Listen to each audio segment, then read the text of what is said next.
Bueno, antes de estudiar un tipo de concentración que se llama normalidad, tenemos que entender el concepto de equivalente químico. Así que vamos a ver qué es el equivalente químico. Bueno, recuerda que hemos estado estudiando este tipo de razón, un soluto entre una disolución.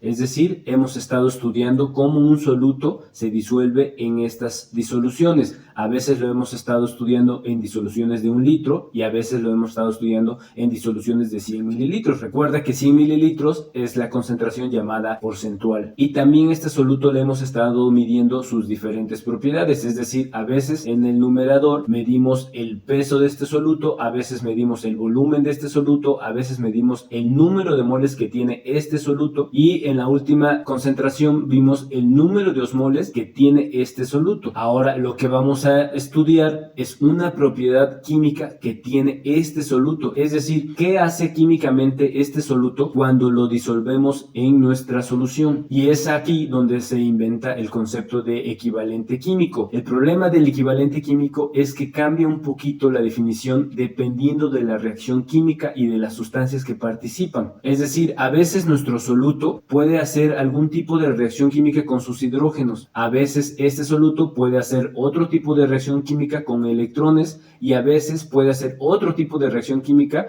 neutralizando los iones que hay en esta disolución. Entonces el equivalente químico depende de la reacción que ocurra y depende en lo que nosotros nos fijemos de esa reacción química. Como nosotros no somos químicos, nosotros nos enfocamos en ciertas reacciones y en cierto tipo de propiedades de este equivalente químico. Así que la definición un poquito formal de equivalente químico es la cantidad de este soluto que en reacciones ácido-base dona o acepta un mol de protones, pero también en reacciones redox es la cantidad de este soluto que dona o acepta un mol de electrones. Y en otro tipo de reacciones, un equivalente químico es la cantidad de este soluto que neutraliza un mol de iones opuestos. Así que te recuerdo, el equivalente químico depende de la reacción en la que nos estemos fijando y depende lo que esté pasando en esta reacción. Enfocándonos en algunas sustancias que a nosotros nos importan, vamos a ver las más comunes, que son, por ejemplo, los electrolitos y algunas moléculas. En los electrolitos, como ya más o menos conoces su fórmula, todos estos tienen una carga positiva o negativa. Estos 3 electrolitos que son básicos tienen solamente un equivalente químico. ¿Por qué? Porque el sodio solamente va a reaccionar con otra molécula negativa. Si tiene positivo, pues va a reaccionar con otra molécula negativa. Es decir, un mol de sodio va a reaccionar con otro mol de otra molécula opuesta. Lo mismo con el potasio y lo mismo con el cloro. En el caso del calcio y del magnesio, estos dos átomos tienen doble carga positiva, es decir, que un átomo de calcio puede reaccionar por un lado con otro átomo negativo y puede reaccionar también con otro átomo negativo, es decir, tiene dos equivalentes químicos. O sea, un mol de calcio reacciona con 2 moles de diferentes partículas cargadas opuestas. Lo mismo con el magnesio, tiene 2 equivalentes químicos por la razón que te estoy diciendo. Y en el bicarbonato, que es muy importante para el estudio en la medicina, pues lo que nos interesa de esta molécula es que esta molécula pierde a su hidrógeno y lo pierde como H positivo.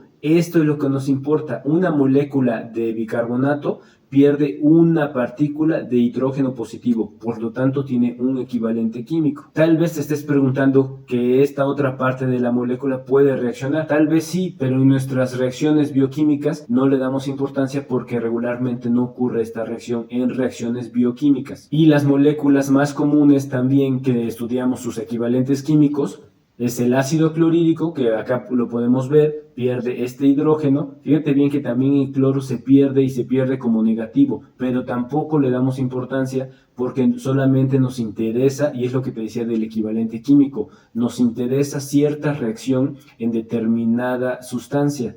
En este caso del ácido clorhídrico nos interesa solamente la reacción que ocurre con el hidrógeno que se pierde. Por lo tanto, el ácido clorhídrico en las reacciones que nosotros estudiamos tiene un equivalente químico. El ácido sulfúrico, que casi no lo estudiamos, pero tiene 2 equivalentes químicos. Acá fíjate bien que pierde estos 2 hidrógenos de manera separada. Y una de las moléculas más importantes es el cloruro de sodio. Como ya vimos, el cloruro de sodio cuando se disuelve en 2 partículas y provoca 2 osmoles. En este caso, solamente nos interesa la partícula de sodio positivo. Por lo tanto, tanto, el cloruro de sodio en nuestras reacciones solamente va a tener un equivalente químico. Mira, por ejemplo, la glucosa es una molécula que en disoluciones acuosas no reacciona con nada, por lo tanto no tiene un equivalente químico. Sin embargo, la glucosa en otro tipo de disoluciones sí tiene reacciones y también va a tener equivalentes químicos. Pero en nuestro curso de soluciones acuosas, la glucosa no tiene equivalentes químicos porque no tiene ninguna reacción química. Otro asunto importante del equivalente químico es qué cantidad de nuestro soluto